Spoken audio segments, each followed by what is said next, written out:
Okay, in the first video of this series dealing with topological and I guess topology of R, and again, this is for the YouTube playlist Baby Real Analysis. In the first video of that series from that playlist, I talked about what a topology is in the topological space, and then I went into metric spaces. And then and lately, in the previous couple videos, it's been talking about open sets relative to a metric space. What I haven't shown, um, so I've just said it, that any metric space is a topological space. I've already said that before. What I want to do in this video is prove in particular, because it's baby real analysis, we're dealing with the real numbers. I'm going to prove that the real numbers, using the Euclidean metric, this is going to make a topological space. So that's what I want to do in this video. Okay, so we need to know the requirements to be a topological space. So if you have some set X, and then some topology tau, it's a topological space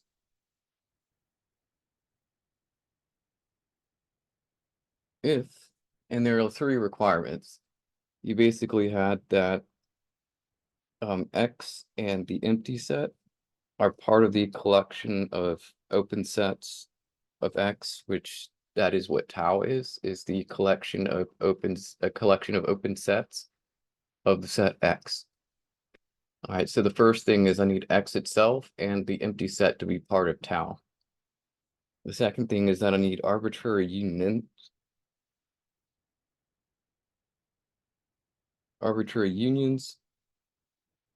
of open sets is also part of tau. Okay, so basically any union of open sets from tau is still part of tau. So any collection of open sets, I could take the union of that, and that union is still part of tau. And so the third requirement is for finite intersections. So finite intersections of open sets.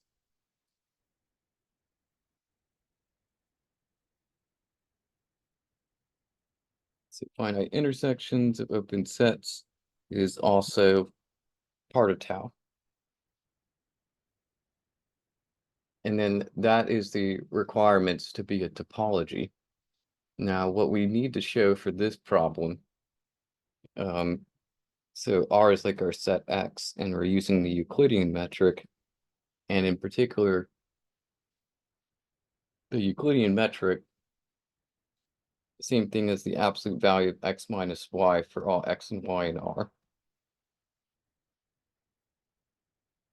All right, so we go under the assumption our distance function is the absolute value of the difference between two values.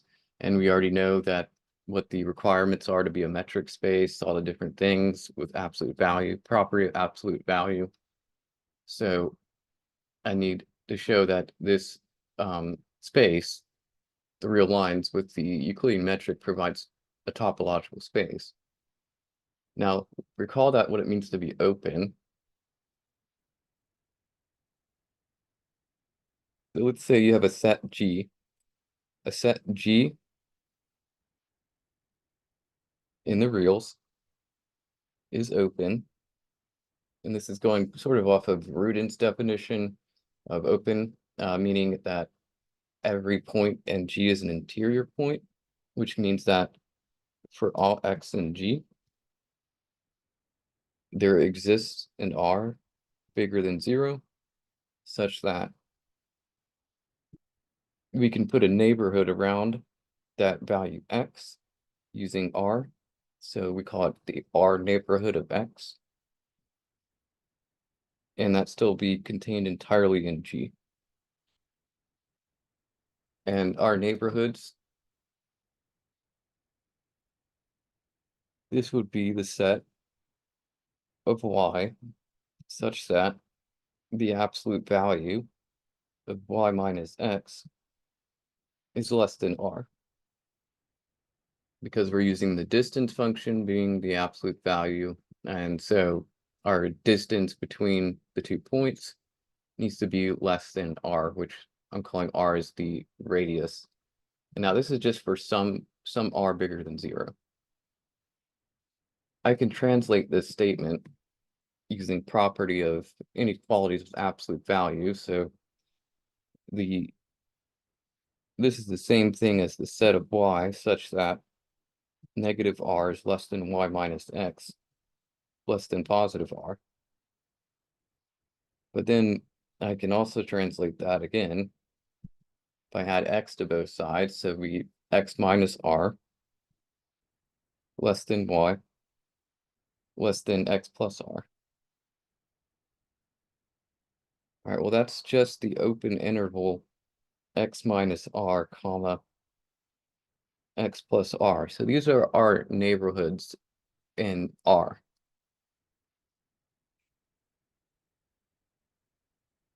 And I've already shown in a previous video that for any metric space, neighborhoods are open. All right, so this is an open set. But this is a neighborhood. Okay, so what I need to do is for sets in R, so set G in R, and I pick any X in that set, then G is open if there exists an R such that the neighborhood R of X, which is the same thing as the open interval X minus R comma X plus R, is contained entirely in G. All right, so these are some prerequisite information I will be using to satisfy these 3 requirements. So we're dealing with open intervals as our neighborhoods, and so let's begin. So the first requirement, again, I need, if X and tau is a topological space, we need X and the empty set to be part of the collection of open sets, which is tau. So for us, our set is X is R. And so I need R and the empty set to be in our collection of open sets, tau, which we're using tau for the topology. And again, this is our collection of open sets of the reals of R.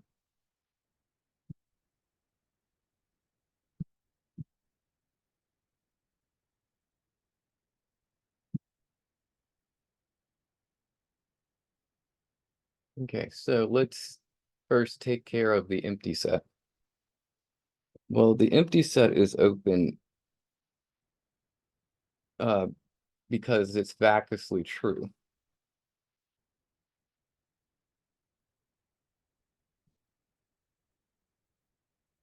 Because there's no elements in the empty set, so I can state anything I want. It's a property of the element in the empty set because the empty set has nothing in it, and it's going to be a true statement. So the empty set, because it has no elements, it's going to be vacuously true for any statement. So empty set is open by being vacuously true. All right, now the reals is open.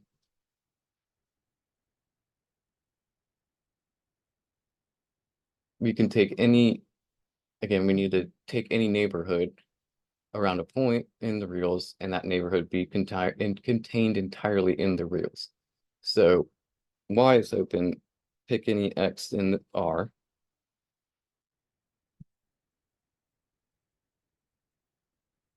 And we need to show there exists a neighborhood. So all I got to do is provide a value for the radius R, lowercase r. And so let's pick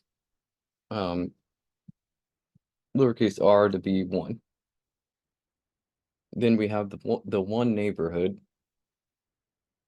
around X, which is just the open interval x minus 1, comma x plus 1.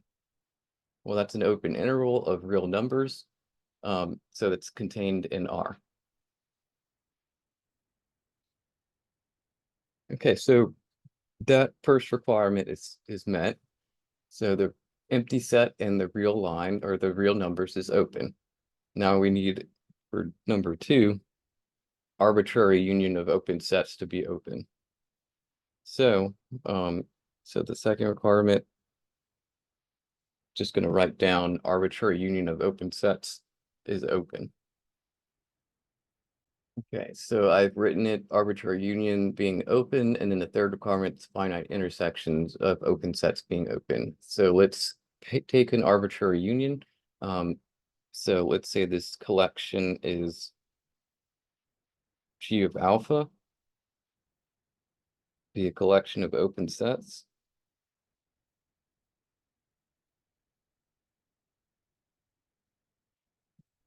And let's take the union of these. And so alpha is going to be part of some arbitrary index set A. All right, now let's call the union G. So let G be this any arbitrary union of this collection of open sets. So G is going to equal the union of the G of alphas. And I need to show that this is open. So I need to pick a point in the union. So pick X and G. So it's in the union. That means that X is an element of G of alpha for some alpha, but G of alpha is open. And so that means there exists an R so that the R neighborhood around this point X, which we know is the open interval X minus R, X plus R,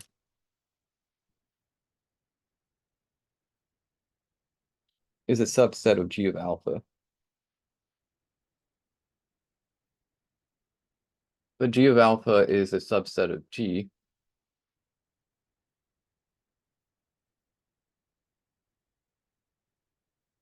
Because it's part of the union, and G is the union. So then that means this neighborhood, X minus R to X plus R, which is a subset of G, or sorry, subset of G of alpha, but then that's also a subset of G. And so I produced an R neighborhood, and so that we've shown arbitrary unions is open. Okay, so G is open. That was our arbitrary union. Now I need to do the third requirement, which is to show that finite intersection of open sets is open.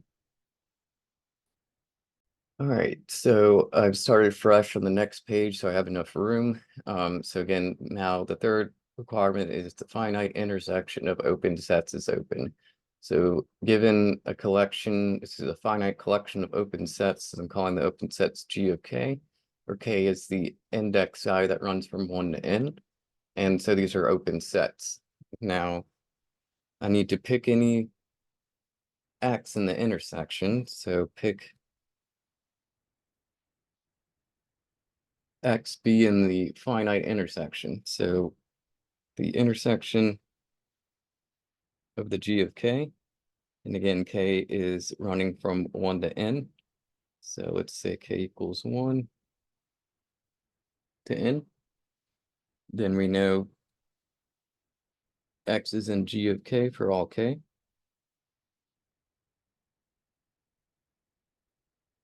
Which is running 1 to n. Each of the G of Ks are open.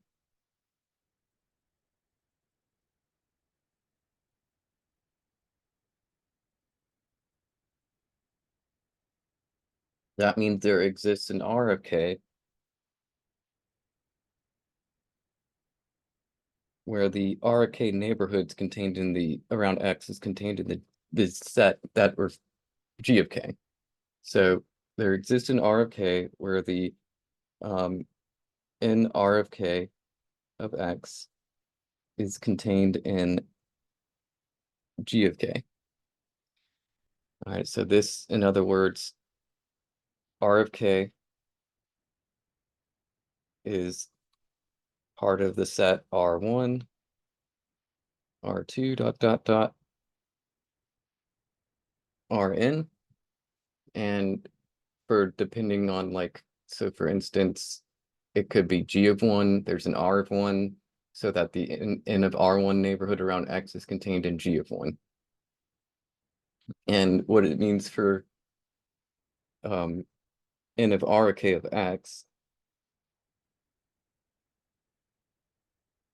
that's the open interval X minus R of K, and then X plus R of K. And that's contained in G of K for each corresponding K. All right, so for all K, where K runs from 1 to N. Okay, so this is for all of the G of Ks. Now, if I want a neighborhood to be in the intersection of all of the G of Ks, we want to pick the radius that's the smallest. And so I'm going to let R min equal the min of the R of Ks. Again, K runs from 1 to N.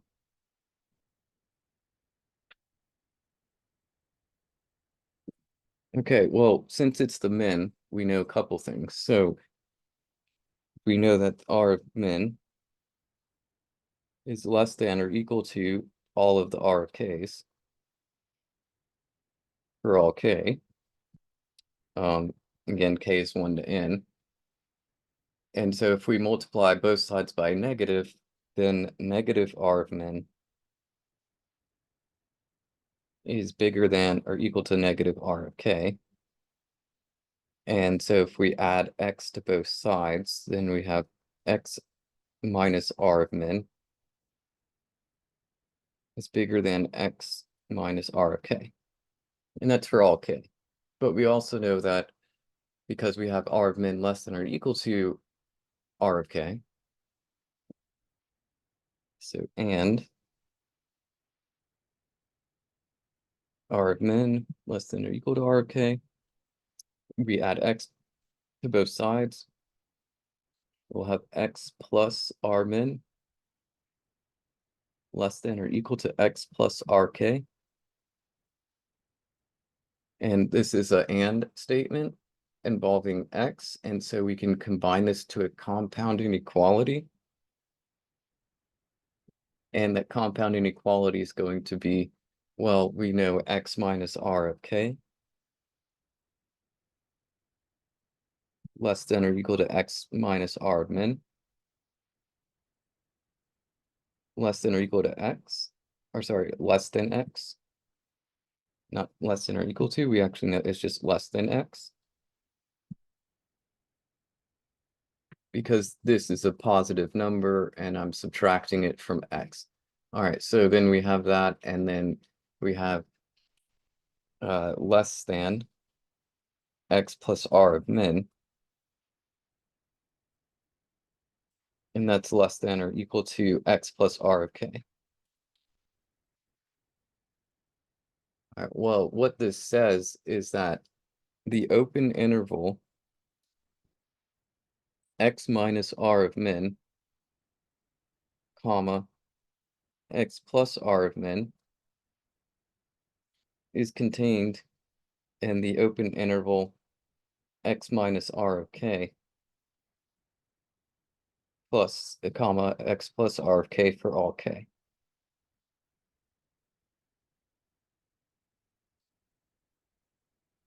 All right, so because this is for all K, then this open interval is contained in all the G of K.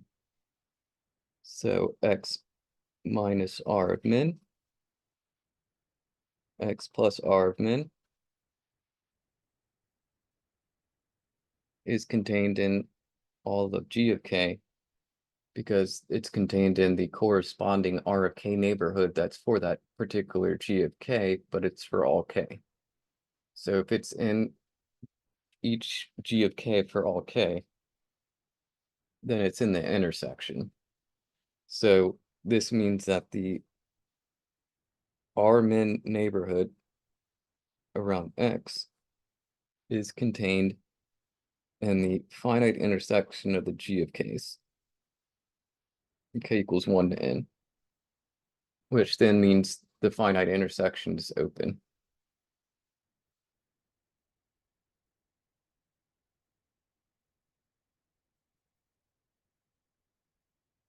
All right, and so based on that, we've met the requirements for a topology. So therefore, the real numbers with this Euclidean metric, in particular being the absolute value of the difference, two values of real numbers, and that gives us an open interval. So we can always get an open interval for each of these cases, and so it's going to work. So then we know that the reals, this forms a topology. All right, and that's it. That's what I wanted to do for this video. I hope this makes sense. So next video, I'm going to go into something different.